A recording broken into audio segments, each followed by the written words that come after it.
Hola, ¿qué tal? Bienvenidos nuevamente a mi canal de YouTube. En esta ocasión vamos a platicar sobre un concepto que utilizamos mucho en ingeniería electrónica, ingeniería eléctrica, electrónica de potencia y casi en todas las ingenierías.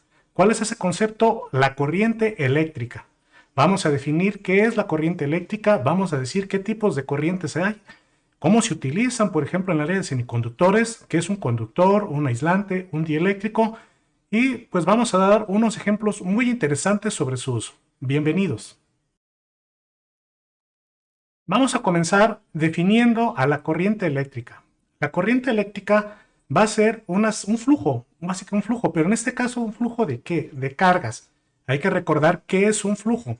Los flujos son una serie de objetos que están pasando por un plano o línea o punto de referencia en un tiempo determinado.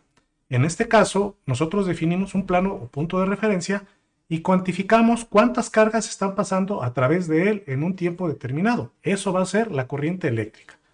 Por lo tanto, vamos a definirla como la cantidad de cargas Q que están pasando por este plano de referencia en este tiempo T. Q entre T. Si consideramos en forma diferencial a una cantidad diferencial de cargas, una cantidad infinitamente pequeña que pasan en un tiempo muy pequeño, un diferencial de tiempo, también va a ser la misma corriente, siempre y cuando asumamos que la distribución de corrientes a través de este plano va a ser homogénea. Si consideramos ahora la cantidad de corriente que pasa por un área determinada, entonces vamos a tener lo que se conoce como densidad de corriente. La densidad de corriente se define como esa corriente entre el área y es un vector, a diferencia de la corriente, que es un escalar. La densidad de corriente también la podemos expresar como un diferencial de corriente que está atravesando un diferencial de área en un tiempo determinado. Y podemos expresar a la corriente como el producto punto entre la densidad de corriente con un diferencial de área y integrando esa superficie que está atravesando esa densidad de corriente. Vamos a tener dos tipos de corrientes, la corriente de convección y la corriente de conducción. Vamos a considerar primero la corriente de convección. En la corriente de convección se caracteriza porque todas las cargas se están moviendo a la misma velocidad. Por ejemplo, aquí vamos a tener lo que se considera una nube de electrones o de cargas, en la cual pues esta nube ocupa un cierto volumen. Y si dividimos todas las cargas que hay en este volumen, vamos a tener lo que se conoce como densidad de carga volumétrica. Si ahora analizamos el flujo de esta densidad de carga volumétrica a través de un plano de referencia, vamos a tener una corriente de convección, que va a ser el total de cargas que hay en esta nube de electrones o de cargas que están atravesando este plano de referencia en un tiempo determinado. Podemos considerar que esta nube de electrones se mueve a una cierta velocidad que vamos a designar con la letra U y vamos a suponer pues que están atravesando en una dirección que supongamos que sea el eje X. Y lo podemos ver, la dirección en la que se están moviendo considerando que sea el eje X.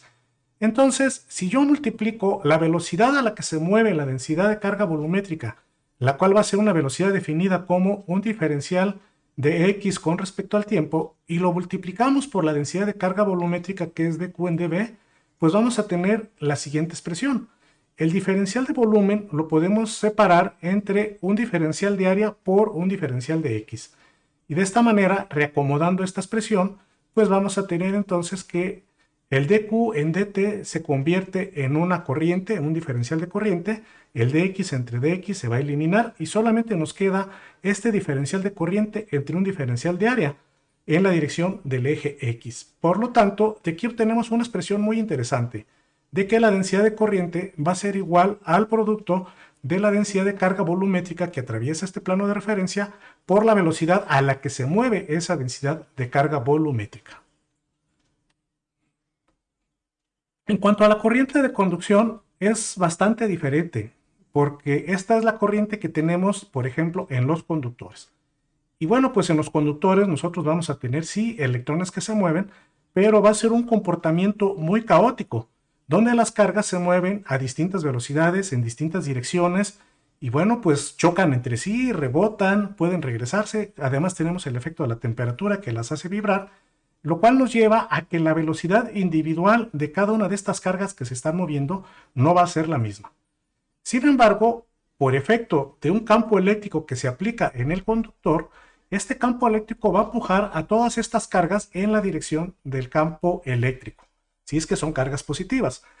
Pero este movimiento errático podemos considerar que va a ser proporcional a la cantidad de campo eléctrico. Es decir, podemos nosotros asumir que la velocidad promedio a la que se mueven estas cargas dentro de un conductor va a ser proporcional al campo eléctrico. A mayor campo, la velocidad promedio a la que se mueven estas cargas va a ser mayor y a menor campo va a ser menor. Entonces, nosotros podemos obtener de esta relación de proporcionalidad una constante de proporcionalidad para convertir esta relación de proporcionalidad en una igualdad. Y entonces esto va a ser igual a que la velocidad a la que se mueven las partículas dentro de un conductor, a la velocidad promedio, va a ser proporcional al campo eléctrico, y la constante de proporcionalidad la vamos a designar con la letra μ. Y esta μ en la teoría de semiconductores se le llama movilidad de los electrones.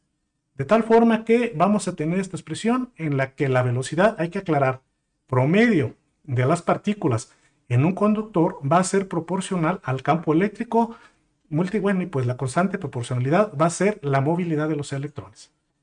Aprovechando esta expresión con la que acabamos de obtener hace unos momentos, en la que considerábamos que la densidad de corriente va a ser igual a la densidad de carga volumétrica por la velocidad a la que se mueven, y asumiendo que en promedio se están moviendo todas las partículas a la misma velocidad, entonces tenemos esta expresión muy interesante, que la densidad de corriente va a ser igual a la densidad de carga volumétrica por la movilidad de los electrones por el campo eléctrico. Y bueno, este término que tenemos aquí, que es la densidad de carga volumétrica multiplicado por la movilidad de los electrones, se le conoce como la conductividad del material. Y se considera por acuerdo que siempre va a ser positiva, independientemente de las cargas sean positivas o negativas. A esta expresión también se le conoce como forma puntual de la ley de Ohm, donde la densidad de corriente va a ser igual a la conductividad por el campo eléctrico, considerando que la conductividad va a ser una constante que depende del material. Ahora, vamos a hablar un poco ya no flujo de cargas, sino que sabemos que las cargas en realidad es un flujo de electrones. ¿Cómo se mueven los electrones dentro de un material, dentro de lo que es un conductor? Para esto hay que recordar un poco cómo está conformada la materia. La materia está conformada por moléculas, por átomos, y a su vez los átomos están conformados por protones, neutrones y electrones. Lo que se va a mover y que va a formar la corriente eléctrica van a ser los electrones que se encuentran en cada átomo. Pero no todos los electrones, solamente aquellos que se encuentran en lo que se conoce como banda de conducción. Y bueno, pues esos electrones tienen una fuerza de sujeción hacia el núcleo más débil, lo que les permite ser arrebatados del átomo y fluir dentro de un conductor. Aquí podemos ver cómo van fluyendo esos electrones de un átomo a otro y se van moviendo. Estos electrones también se les conoce como electrones libres y son los que forman la corriente eléctrica. En función de cuántos electrones libres tenga un material, pues va a ser un conductor, un semiconductor o un aislante. Para entender un poquito más esta teoría de cómo funcionan las corrientes eléctricas dentro del átomo, vamos a hacer un breve repaso de los distintos modelos que se han planteado del átomo. Por ejemplo, el primer modelo que se planteó de átomos fue el que propuso Thomson en 1898 y consideraba pues que había una esfera con una carga positiva y electrones fijos cerca de él. Posteriormente, en 1911, Rutherford propuso un modelo un poco más completo, donde consideraba que en esta esfera con carga positiva realmente era un núcleo sobre el cual giraban los distintos electrones. Más adelante, 2 años después, en 1913, Bohr propuso un modelo más interesante en el que indicaba que estos electrones no se movían arbitrariamente alrededor del átomo, sino que estaban ubicadas en lo que se conoce como niveles de energía. Y en cada nivel de energía se encontraba una cantidad finita de electrones que seguían una regla de 2 a la n. Es decir, que en el primer nivel íbamos a tener 2 electrones, en el segundo 4, en el siguiente 8 y así sucesivamente. Posteriormente, se propuso hasta 1926 un modelo de átomo más completo, que es el que se tiene hoy en día, que es el átomo de Schrödinger, donde ya no considera a los átomos en niveles específicos, sino más bien considera que la posición de los electrones dentro de estos niveles son ondas electromagnéticas que pueden ocupar distintas posiciones probabilísticas. Pero bueno, este átomo de Schrödinger basado en la ecuación de onda de Schrödinger se usa poco para el modelado convencional en la teoría de semiconductores. Ahí se usa más el modelo de átomo de Bohr, en la que se asume que hay electrones en cada uno de los niveles de energía. Y estos niveles de energía van a formar lo que más adelante se les llama bandas. Vamos a platicar un poquito qué son estas bandas. Bueno, para lo que son las bandas van a definir la diferencia entre conductores, semiconductores y aislantes.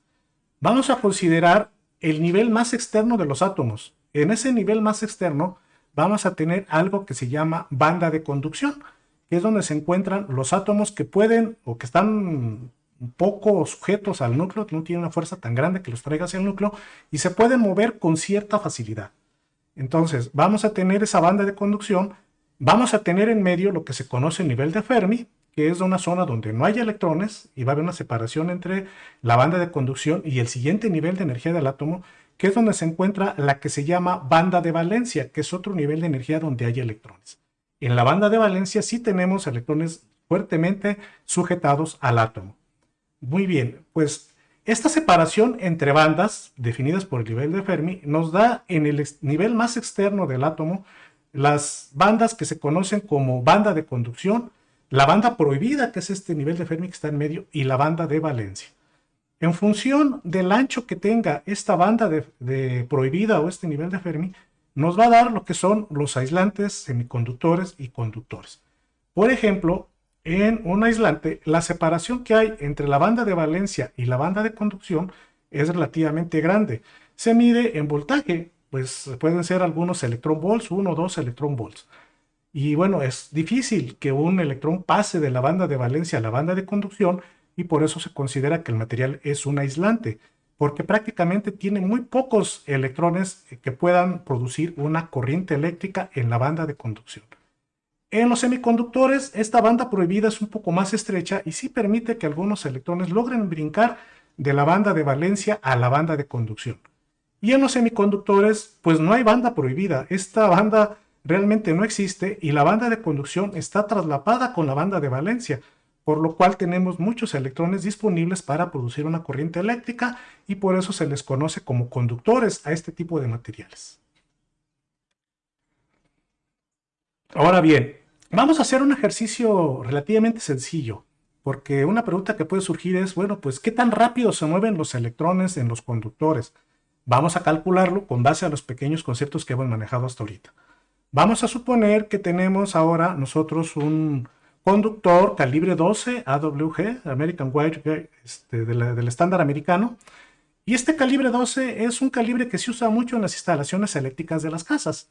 Bueno, pues este tipo de conductores calibre 12 se caracterizan pues por ser de cobre y porque tienen un área de 3.31 por 10 a la menos 6 metros cuadrados. Es un área muy pequeñita, debido a que tiene un diámetro de 2 milímetros. Entonces, considerando las dimensiones de este conductor, que tiene calibre 12, que es un conductor relativamente pequeño, vamos a suponer que tenemos una corriente de 10 amperes circulando a través de este conductor. Eso significa pues 10 coulombs por segundo. Acuérdense que la corriente es un flujo pasando por un punto de referencia en un tiempo determinado. Bueno, pues vamos a calcular primero cuál sería la densidad de corriente que tendríamos nosotros en este conductor. Hay que recordar que la densidad de corriente es la corriente que fluye en el conductor dividida entre el área del conductor. Bueno, pues tenemos que la corriente es de 10 amperes, aquí está, el área es de 3.31 por 10 a la menos 6, y bueno, pues esto nos daría por resultado una corriente de, aquí me falta sin igual, perdón, de 3.04 por 10 a la 6 amperes por metro cuadrado. Da la impresión de que es una corriente muy grande porque hay que considerar que es un área de 1 metro cuadrado, es un área muy grande, por eso se tiene una corriente tan grande. Bueno, ahora vamos a considerar las características del material, que es cobre. El cobre tiene una conductividad a la temperatura ambiente de 5.8 por 10 a la 7. Sus unidades de medida son Siemens por metro. Y también, basándonos en tablas, tenemos que a una temperatura ambiente, porque esto cambia mucho con la temperatura, el cobre tiene una movilidad de electrones de 0.0032 metros cuadrados sobre volt segundo. Entonces, con estos datos ya podemos calcular la densidad de carga volumétrica que vamos a tener en este conductor de cobre. Y con base a las expresiones que habíamos obtenido anteriormente, esa densidad de carga volumétrica va a ser igual a la conductividad entre la movilidad de los electrones. Haciendo la operación correspondiente, vamos a tener que la densidad de carga volumétrica va a ser de 1.81 por 10 a la 10 coulombs por metro cúbico. Y utilizando la forma puntual de la ley de Ohm que nos dice que la densidad de carga, la densidad de corriente, perdón, es igual a la densidad de carga volumétrica por la velocidad a la que se mueven estos electrones en promedio, podemos encontrar la velocidad a la que se están moviendo, a la cual se le llama velocidad de corrimiento. Despejando de esta ecuación, vamos a tener entonces que la velocidad a la que se mueven los electrones en promedio es la densidad de corriente que ya calculamos entre la densidad de carga volumétrica. Hacemos las operaciones correspondientes y vamos a tener que estos electrones se van a mover a una velocidad, insisto, promedio de 3.34 por 10 a la menos 4 metros por segundo. Esto no nos da mucha idea, pero podemos decir que esta corriente va a recorrer 20 milímetros en un minuto. Entonces ya cuando consideramos esto vemos que es bastante lento. Imagínense recorrer 20 milímetros y que le tome un minuto, es una velocidad muy lenta. Pero también hay que tomar en cuenta que lo que se está moviendo son electrones a escala microscópica. Entonces puede que para nosotros a nivel macroscópico sea una velocidad lenta, pero a nivel microscópico sí se está moviendo muy rápido. Ahora, pues algo que también tenemos que tomar en cuenta es cómo afecta la temperatura a la corriente eléctrica. Ya mencionábamos que en los conductores el movimiento de la corriente o de los electrones en el conductor es muy errático, es muy caótico, se están moviendo constantemente, chocando unos con otros en direcciones diferentes, a velocidades diferentes, y si bien tiene una velocidad promedio, el movimiento es muy caótico. Esto se debe a que los átomos constantemente están vibrando, y la forma en que vibran va a depender de la temperatura del medio en el que se encuentren. A mayor temperatura, estas vibraciones son más intensas y a temperaturas más pequeñas es mucho menor. De hecho, en el cero absoluto, cuando no hay nada de calor, cuando tenemos que los electrones no se mueven para nada por efectos de la temperatura, pues los materiales, muchos de ellos son superconductores. Porque al no haber caos entre ellos, una temperatura que los excite y los haga vibrar, puede influir con mayor facilidad dentro de un conductor. ¿Cómo podemos relacionar esta temperatura con la movilidad de los electrones? Bueno, pues normalmente se ha estimado ya por medio del concepto de la resistividad del material. Acuérdense que la resistividad del material es el inverso de la conductividad. Y bueno, pues esta resistividad se ha observado que en muchos materiales comunes es proporcional a la temperatura. De tal forma de que son proporcionales, pues conociendo nosotros la temperatura en un punto cualquiera de un conductor y conociendo qué resistividad tiene a esa temperatura, podemos extrapolar qué resistividad va a tener a otra temperatura más alta o más baja. Y eso se puede expresar con esta expresión matemática, en la que tenemos que la resistividad, que es el inverso de la conductividad, va a ser la resistividad en un punto X multiplicado por 1 más alfa, donde hay que recordar que alfa es el coeficiente de temperatura del material, multiplicado por la temperatura menos X, que es la temperatura a la cual ya conocíamos nosotros la resistividad.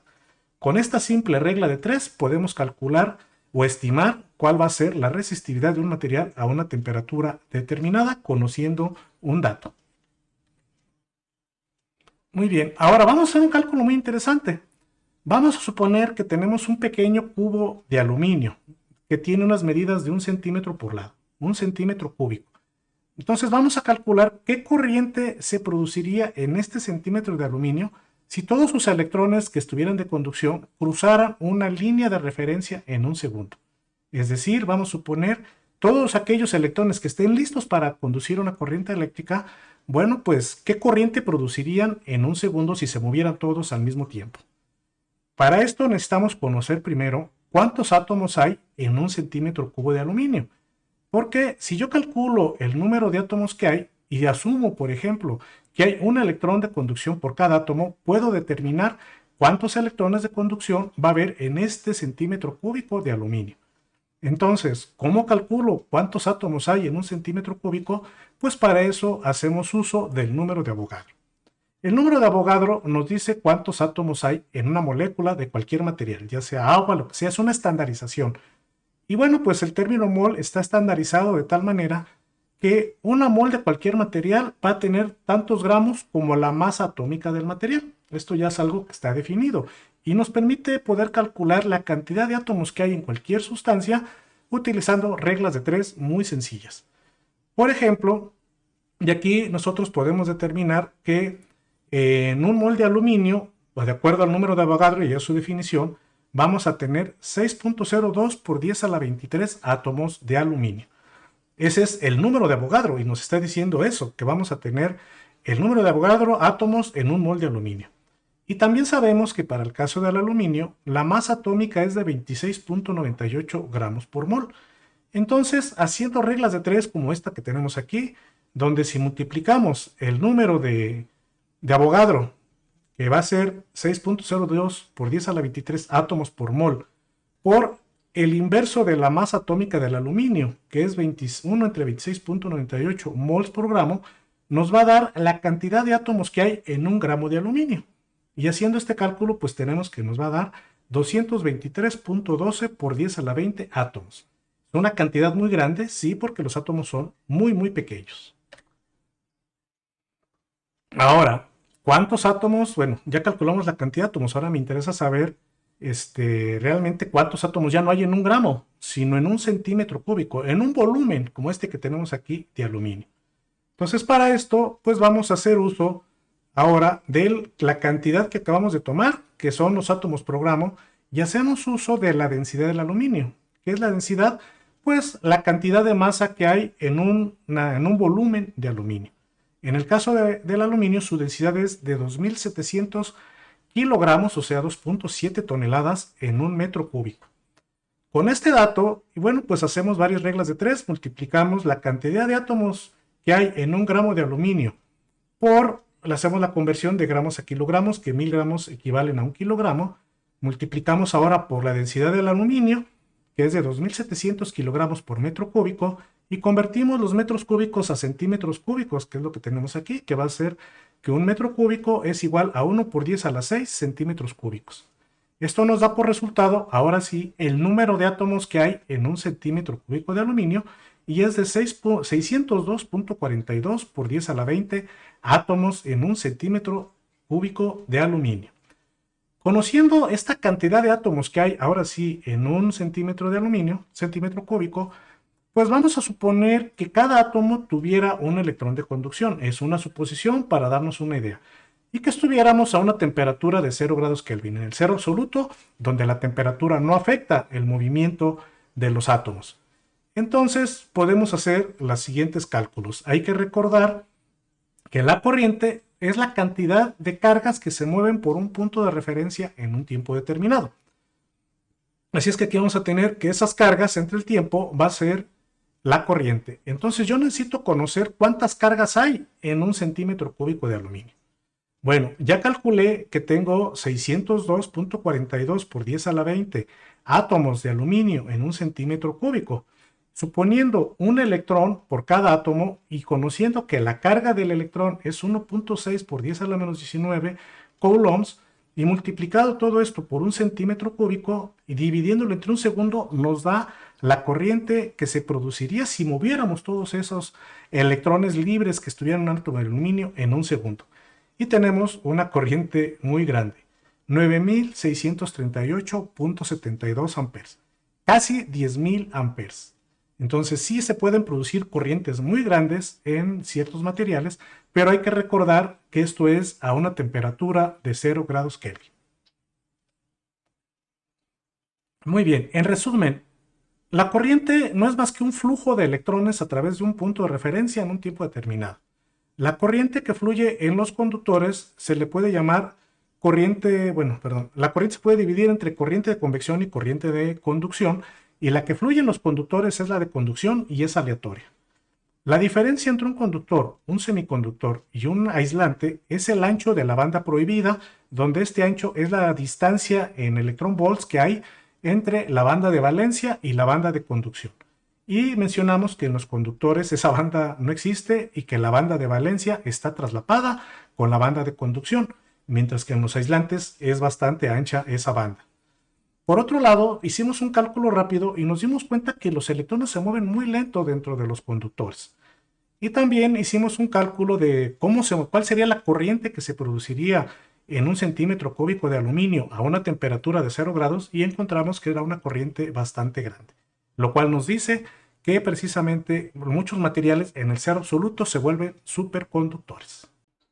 En este video explicamos brevemente qué es la corriente eléctrica y vimos algunas aplicaciones muy interesantes, como calcular cuántos átomos hay en un centímetro cúbico de aluminio, a qué velocidad se mueven los electrones y qué sucede cuando tenemos un flujo de corriente en el cero absoluto, cuando no hay nada de temperatura.